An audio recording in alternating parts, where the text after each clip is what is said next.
रसायन विज्ञान की मूल अवधारणाओं के बारे में बात कर रहे थे, जिसमें हमने पढ़ा कि पदार्थ किसे कहते हैं, यह कितने प्रकार का होता है, पदार्थ के गुण क्या है, भौतिक गुण, रासायनिक गुण, उनके बारे में अध्ययन किया। इसके बाद हमने भौतिक राशियाँ, जो 7 मुख्य मूल आधारित भौतिक राशियाँ हैं, उनके बारे में पढ़ा, उनकी इकाइयों के बारे में पढ़ा और इसके साथ ही द्रव्यमान, आयतन, भार और घनत्व के बारे में अध्ययन किया। आज हम इससे आगे तापमान के बारे में अध्ययन करेंगे। तापमान का मतलब है कि किसी पदार्थ के अवयव कणों में उपस्थित उष्मीय ऊर्जा ही उस पदार्थ का तापमान होती है। तापमान जो है वह एक आधारभूत भौतिक राशि है, जिसकी उसका अध्ययन करने के लिए जो पीछे इकाई लगाते हैं वह हम केल्विन इकाई काम में लेते हैं। हालांकि इसके लिए 3 अलग अलग मापक पैमाने होते हैं, जिसमें केल्विन है, डिग्री सेल्सियस है और डिग्री फ़ारेनहाइट है। इनमें से केल्विन जो है वह एसआई पद्धति का मात्रक है, एसआई पद्धति की इकाई है। ये जो डिग्री सेल्सियस होता है उसमें 0 से लेकर के 100 डिग्री तक अंक लिखे हुए रहते हैं और फ़ारेनहाइट में 32 डिग्री से लेकर के 212 डिग्री तक अंक लिखे हुए होते हैं। ये तीनों ही पैमाने एक दूसरे से संबंधित होते हैं, किसी एक से हम दूसरे का मान निकाल सकते हैं। जैसे कि हमें डिग्री के मान को फ़ारेनहाइट में चेंज करना है, डिग्री सी को डिग्री एफ में चेंज करना है, तो उसके लिए क्या फॉर्मूला लगाते हैं, F = 9/5 degree Celsius plus 32। F किसके बराबर है, 9/5 गुणा डिग्री सेल्सियस प्लस 32। जैसे कि एक स्वस्थ मनुष्य के शरीर का जो तापमान है वो 37 डिग्री होता है और सामान्य कमरे का तापमान 25 डिग्री होता है। ये 25 डिग्री किसमें, सेल्सियस में, 37 डिग्री किसमें, सेल्सियस में। ये किसका है, कमरे का तापमान। और ये क्या है, स्वस्थ मानव का तापमान, स्वस्थ मानव शरीर का तापमान। अब यदि हमें इस डिग्री सेल्सियस को इस फ़ारेनहाइट में चेंज करना है तो हम इस फॉर्मूले के हिसाब से कर सकते हैं। जैसे कि कोई हमारे एग्जाम में पूछ रहे हैं हमसे कि 25 डिग्री सेल्सियस जो रूम टेम्परेचर है उसका फ़ारेनहाइट में कितना मान होता है, निकाल कर बताइए। तो हमें क्या करना है, ये फॉर्मूला लगाना है, 9/5 × 25 10 में 32। और मास का नियम लगेगा, पहले गुणा होगी फिर जोड़ होगी। गुणा, उसको भाग किया, भाग करने पर 25 5 बार आएगा 5 के टेबल में, आप उसमें गुणा की तो ये हो गया 45 + 32 = 77। मतलब रूम टेम्परेचर जो है, कमरे का तापमान जो है फ़ारेनहाइट पैमाने के हिसाब से 77 डिग्री फ़ारेनहाइट होता है। ठीक है। इसी प्रकार केल्विन जो है वो भी डिग्री सेल्सियस से डिग्री सेंटीग्रेड से जुड़ा हुआ है। उसकी वैल्यू हम कैसे निकालते हैं, तो केल्विन में यदि मान बदलना होता है तो जितना हमारे पास डिग्री में है, जितना डिग्री सेल्सियस में है, उसके साथ 273.15 को ऐड कर देते हैं। काफ़ी बार 1.15 जो है इसको नगण्य मान लेते हैं और सिर्फ 273 को ही इसके साथ जोड़ते हैं। इसी एग्जाम्पल को आगे बढ़ाते हैं अपन। यदि कमरे का तापमान केल्विन में पूछे, कमरे का तापमान केल्विन में पूछे तो हम कैसे निकालेंगे, केल्विन के बराबर होगा degree Celsius plus 273। Degree Celsius कितना है, 25 है, प्लस 273 कितना हो जाएगा, 298 केल्विन। ठीक है। तो इस प्रकार ये तीनों पैमाने एक दूसरे से संबंधित होते हैं और एक का मान हमें पता है तो उसके आधार पर हम दूसरे का मान निकाल सकते हैं।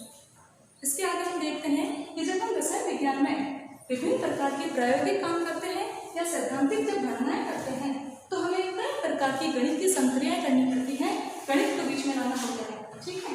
तो ये जो जोड़ बाकी गुणा भाग है, ये दशमलव वाली बड़ी बड़ी संख्या आने के कारण हम इसको नहीं कर पाते हैं। जैसे कि हमारे सामने लिखा हुआ है 0.000,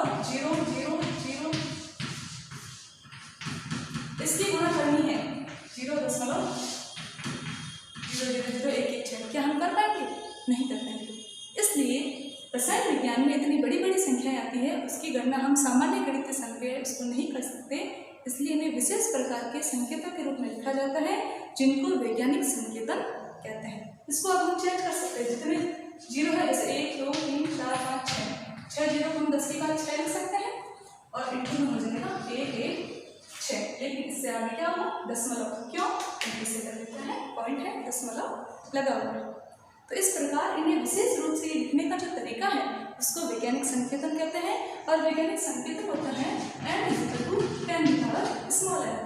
यहाँ n क्या है, संख्या को डिनोट कर रहा है, संख्या को दर्शा रहा है, और स्मॉल n जो है वो चर घातांक कहलाता है। 10 के ऊपर जो घात है उसको चर घातांक कहते हैं। ये जो चर घातांक है ये धनात्मक भी हो सकती है और ऋणात्मक भी हो सकती है, ठीक है। इसी चर घातांक में गुणा कैसे होती है, भाग कैसे होता है, जोड़ और बाकी कैसे होते हैं, उसको एक बार मैं आपको बता देती हूँ। जैसे कि हमारे सामने कोई संख्या लिखी हुई है 2 4 6 8.34, ठीक है। इसकी हमें गुणा करनी है 5 6 4 3 2.21। अब हम इतनी बड़ी संख्या की आपस में सीधी गुणा नहीं कर सकते, तो पहले हम इसको पॉइंटों में चेंज, पॉइंट जो है उसको हम 10 की घातांक में चेंज करते हैं। वो कैसे करें, तो यदि इसकी गुणा मैं 1000 से करवाऊँ तो नई संख्या क्या बन गई, 2 4 6 8 3 4 0 0 0, ठीक है। और पीछे से 2 संख्या छोड़ के पॉइंट लगाना है, तो ये हमने 2 संख्या छोड़ के पॉइंट लगा दिया। अब हमारे पास क्या है, 2 4 6 8 3 4 0.00। ये जो इससे आगे वाली संख्या है इसको अपन 10 की घात में लिख सकते हैं, ठीक है। एक छोटी संख्या से मैं आपको इसका एग्जाम्पल बताती हूँ और अच्छे से क्लियर हो जाएगा।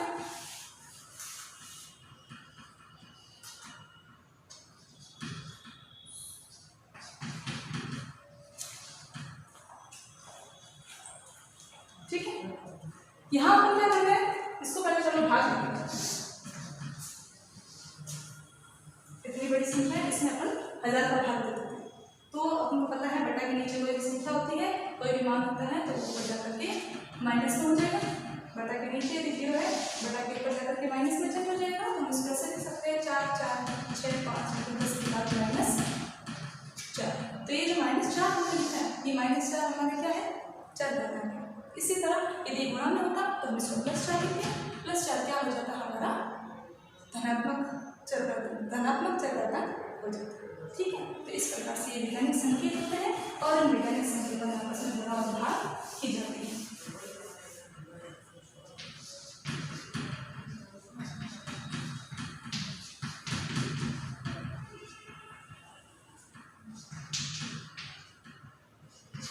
जैसे ये एक पद है और ये दूसरा पद है, हमें इन दोनों पदों की आपस में गुणा करना है। हमें पता है जब भी आधार समान होती है घातें आपस में जुड़ जाती हैं, तो हम इसको वापस से खोल के नहीं लिखेंगे, क्योंकि ये जो इसका रूप है, रूप क्या, 2 4 6 × 10 की घात 3।